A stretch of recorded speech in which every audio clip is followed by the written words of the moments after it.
Bismillah. Assalamualaikum warahmatullahi wabarakatuh. Alhamdulillah. Wassalatu wassalamu ala rasulillah wa ala alihi wa ashabihi wa man tabi'ahum bisanin ila yamil qiyamah amma ba'd. Saudara-saudariku kaum muslimin yang dimuliakan Allah Subhanahu wa taala. Insyaallah kita akan membacakan beberapa poin penting dari kitab Al-Adhkar karya Asy-Syaikh Imam An-Nawawi rahimahullahu taala. Poin-poin yang insyaallah kita akan mengambil manfaat dan faedah darinya. Ya, dalam permulaan kitab beliau ini ya, sangat bagus dan indah sekali poin-poin ini. Poin yang pertama adalah beliau mengutip firman Allah Subhanahu wa taala di dalam surat Al-Baqarah 152 ayat 152, "Fadzkuruni adzkurkum." Maka ingatlah kalian kepadaku, niscaya aku ingat kepada kalian. Dan firman Allah Subhanahu wa taala, "Wa ma khalaqtul jinna wal insa illa liya'budun." Dan tidaklah aku menciptakan jin dan manusia melainkan agar mereka beribadah kepadaku. Fa'ulima bihadza anna min afdali halil 'abdi hala dzikrihi rabbal alamin wa istighalahu bil adhkar al warida an Rasulillah sallallahu alaihi wasallam sayyidi al mursalin. Maka diketahui bahwasanya tidak ada keadaan yang paling utama, kondisi yang paling afdol yang dilalui oleh seorang hamba melainkan keadaan kondisi saat dia berzikir mengingat Allah Subhanahu wa taala Rabbul alamin, dan juga saat dirinya disibukkan dengan zikir kepada Allah Subhanahu wa taala sesuai dengan zikir-zikir dari Nabi kita Muhammad sallallahu alaihi wasallam. Nah, saudara-saudariku yang dimuliakan Allah Subhanahu wa taala, ini sangat indah sekali yang ditulis oleh beliau di dalam permulaan kitab beliau ini, di mana beliau membawakan firman Allah Subhanahu wa taala bahwa tidak lain tidak bukan tujuan kita diciptakan oleh Allah Subhanahu wa taala ke alam dunia ini melainkan untuk ibadah kepada Allah Subhanahu wa taala. Dan di antara ibadah yang paling utama yang mana ibadah ini tidak terikat oleh waktu, bisa dikerjakan kapanpun, dimanapun, dan tidak perlu mengeluarkan banyak energi, tidak juga perlu mengeluarkan harta. Dan ini ibadah yang sangat ringan, yang mudah untuk diucapkan oleh seorang hamba. Dalam keadaan kondisi apapun, seseorang bisa mengamalkan ibadah ini, yaitu zikir, mengingat Allah Subhanahu wa ta'ala. Dan beliau kemudian menyebutkan di antara salah satu yang memotivasi beliau, mendorong beliau untuk menyusun kitab ini adalah hadis Nabi Shallallahu Alaihi Wasallam, hadis yang sahih diriwayatkan oleh Imam Muslim dari Abu Hurairah radhiyallahu anhu, Rasulullah Shallallahu Alaihi Wasallam bersabda, "Man da'a ila huda, kana lahu minal ajri mislu ujuri man tabi'ahu la yanqusu min dzalika la yanqusu dzalika min ujurihim syai'a." Jadi siapa yang mengajak kepada jalan hidayah, kepada jalan petunjuk, siapa yang mengajak kepada kebaikan, maka baginya pahala seperti pahala orang-orang yang mengikutinya tanpa dikurangi sedikit pun dari pahala mereka. Allahu Akbar. Ini motivasi dari Nabi kita Muhammad SAW yang seharusnya tidak hanya memotivasi, mendorong Imam An-Nawawi rahimahullah ta'ala, sehingga beliau menyusun kitab ini dalam rangka menyebar, mengajarkan, menerangkan jalan-jalan hidayah dan kebaikan-kebaikan, sunnah-sunnah Rasulullah SAW. Hendaknya juga ini menjadi motivasi bagi kita semua. Bahwasanya setiap kita hendaknya memiliki peran untuk menyebarkan kebaikan, untuk menyebarkan sunnah-sunnah Nabi SAW, untuk menyebarkan cahaya-cahaya Islam, jalan-jalan hidayah kepada umat manusia.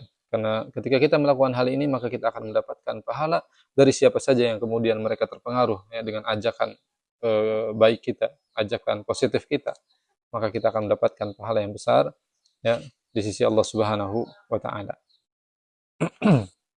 Kemudian berikutnya, saudara-saudariku yang dimuliakan Allah Subhanahu wa taala, beliau juga kemudian menyebutkan tentang perihal yang lainnya yang hendaknya ini menjadi perhatian bagi kita, yaitu tentang keikhlasan dan bagusnya niat seorang hamba di dalam melakukan suatu amal soleh, suatu amal ibadah. Imam An-Nawawi rahimahullah ta'ala menyebutkan firman Allah Subhanahu wa ta'ala di dalam surat Al-Bayyinah ayat 5, "Wa ma umiru illa liya'budullaha mukhlishina lahuddin." Dan tidaklah mereka diperintahkan melainkan agar mereka beribadah kepada Allah Subhanahu wa taala dengan ikhlas, memurnikan agama, memurnikan ketaatan hanya untuk Allah Subhanahu wa taala. Dan juga firman Allah Subhanahu wa taala dalam surat Al-Hajj ayat 37, la yanalallaha luhumuha wala dima'uha walakin yanaluhu at-taqwa minkum.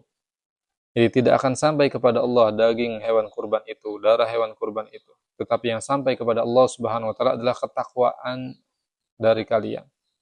Ibnu Abbas radhiyallahu anhuma menafsirkan ayat ini, maknahu walakin yanaluhu an-niyat. Maknanya adalah bahwasanya yang sampai kepada Allah Subhanahu wa taala adalah niat-niat kalian. Artinya, ya, diterimanya hewan kurban dan ibadah-ibadah, amal-amal soleh, ini mencakup semua. Jadi semua amal soleh, semua ibadah itu akan diterima oleh Allah Subhanahu wa taala sesuai dengan kadar niat seorang hamba. Siapa yang ikhlas, yang tulus niatnya karena Allah Subhanahu wa taala, maka akan semakin diterima oleh Allah Subhanahu wa taala. Dan Nabi kita Muhammad sallallahu alaihi wasallam bersabda, ya. Kemudian Imam Nawawi ya menyebutkan sabda Nabi sallallahu alaihi wasallam dari jalur sahabat Umar bin Khattab radhiyallahu anhu. Nabi sallallahu alaihi wasallam bersabda, "Innamal a'malu binniyat wa innama likulli imri'in ma nawa." Sesungguhnya ya, semua amal-amal perbuatan, amal-amal saleh, amal-amal ibadah itu tergantung dengan niatnya. Dan setiap orang tidaklah meraih ya, melainkan sesuai dengan apa yang dia niatkan. Jadi setiap orang hanya akan meraih sesuai dengan kadar niatnya. Faman kanat hijratuhu ilallah wa rasulih, hijratuhu ilallah wa rasulih. Siapa yang hijrahnya betul-betul tulus, ikhlas, ya, kepada Allah, kepada Rasulnya, maka hijrahnya adalah kepada Allah, kepada Rasulnya. Artinya diterima hijrahnya tersebut. Waman kanat hijratuhu ila dunya yusibuha aw imra'atin yankihuha, fa hijratuhu ila ma hajara ilaihi. Tapi siapa yang hijrahnya karena untuk tujuan dunia, yang ia ingin dapatkan, atau untuk mendapatkan wanita, ya, dia ingin menikahinya, maka kata Nabi SAW, seseorang akan mendapatkan sesuai dengan niat hijrahnya. Kemudian beliau ya menyusulkan keterangan-keterangan tadi ya dari Al-Qur'an, kemudian dari hadis ya yang menerangkan tentang niat, kemudian beliau susulkan dengan perkataan para ulama yang mana mereka menyebutkan tentang pentingnya perkara niat dan keikhlasan ini. Ini juga menunjukkan bahwa para ulama terdahulu itu sangat perhatian di dalam perkara niat ini. Yang pertama beliau mengutip ya dari Imam Abu Sa'id Abdurrahman ibn Mahdi rahimahullah. Beliau berkata, "Man arada ayyusannifa kitaban falyabda bihadzal hadis." Jadi siapa saja yang ingin menyusun suatu buku, suatu karangan atau memulai sesuatu, maka hendaknya dia memulai dengan hadis ini. Itu hadis tentang niat. Kemudian perkataan ulama berikutnya yaitu Imam Abu Sulaiman Al-Khattabi rahimahullah, kana al-mutaqaddimun min syuyukhina yastahibbuna taqdim hadisi al-a'mal bin niyah amama kulli syai'in yunsha wa yubtada min umuri ad-din li umumil haja ilaihi fi jami'i anwa'iha. Jadi orang-orang terdahulu ya dari guru-guru kami, mereka semua sangat menganjurkan untuk mendahulukan hadis-hadis tentang niat ya di dalam segala perkara.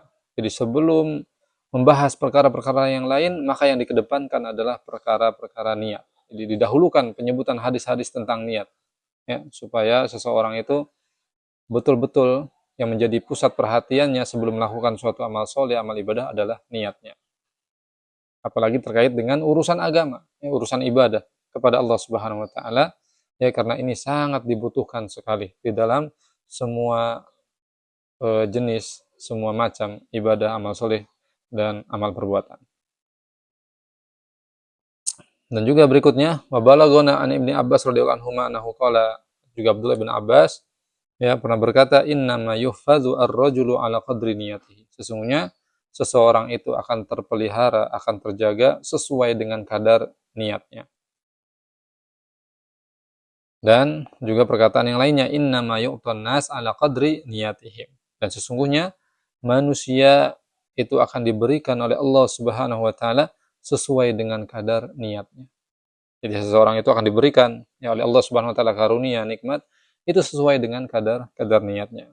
Ketika dia memiliki niat yang baik, ingin bisa mengabdi, ya, ingin bisa berkhidmat untuk kehidupan banyak manusia, maka Allah SWT akan berikan bekal, ya, yang cukup untuknya, sehingga dengannya dia bisa berkhidmat, memberikan manfaat dan faedah untuk umat manusia. Jadi perhatikan, maka dari itu, ya, setiap kita memperhatikan niat kita masing-masing. Kemudian Imam An-Nawawi rahimahullah, ya, berikutnya menyebutkan perkataan As-Said Al-Jalil Abu Ali Al-Fudail ibn Iyad rahimahullahu taala,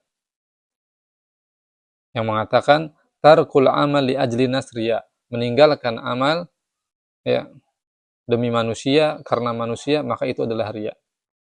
Wal amal li ajli nasyirkun, dan beramal untuk manusia itu adalah kesyirikan. Wal ikhlas ayyu'afikallahu minhuma, dan ikhlas adalah Allah Subhanahu wa taala menyelamatkan engkau dari kedua keadaan tersebut. Jadi tidak boleh seseorang, ya, karena dia takut dituduh riya, kemudian tidak jadi beramal, justru itulah riya. Misalkan kita mau bersedekah, ya, dari awal memang kita sudah niat ikhlasnya karena Allah Subhanahu wa taala, tapi kemudian ketika mau masukkan uang kita ke kotak amal, tiba-tiba kita melihat ada banyak manusia yang memperhatikan kita, akhirnya kita tidak jadi, ya, untuk melakukan amalan tersebut. Kita terpengaruh dengan pandangan mata manusia, akhirnya kita tidak jadi bersedekah. Maka kata Fudail bin Iyad, yang seperti ini justru riya, ya. Dan demikian lebih parah lagi kalau seseorang memang menyengaja dia melakukan suatu amal perbuatan, tujuannya memang untuk manusia. Ini lebih parah lagi, ini syirik, ya, menurut Fudail bin Iyad. Tetapi yang ikhlas adalah ketika kita diselamatkan dari keduanya. Artinya kita tidak terpengaruh, tidak terintervensi oleh pandangan mata manusia. Ada yang melihat, tidak ada yang melihat, ya sudah, kita bersedekah saja.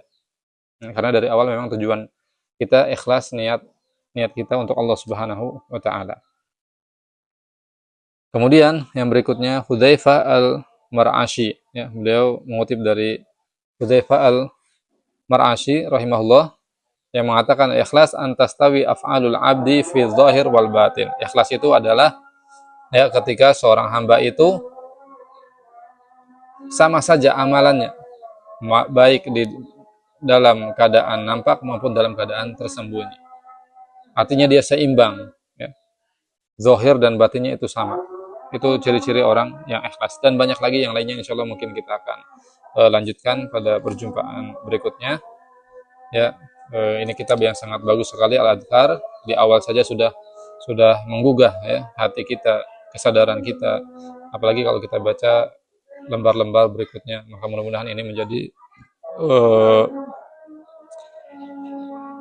faedah dan manfaat yang besar bagi kita semua, ya, untuk kita membaca karya beliau ini, Imam An-Nawawi rahimahullah, yaitu kitab Al-Adhkar. Demikian, barakallahu fikum jami'an.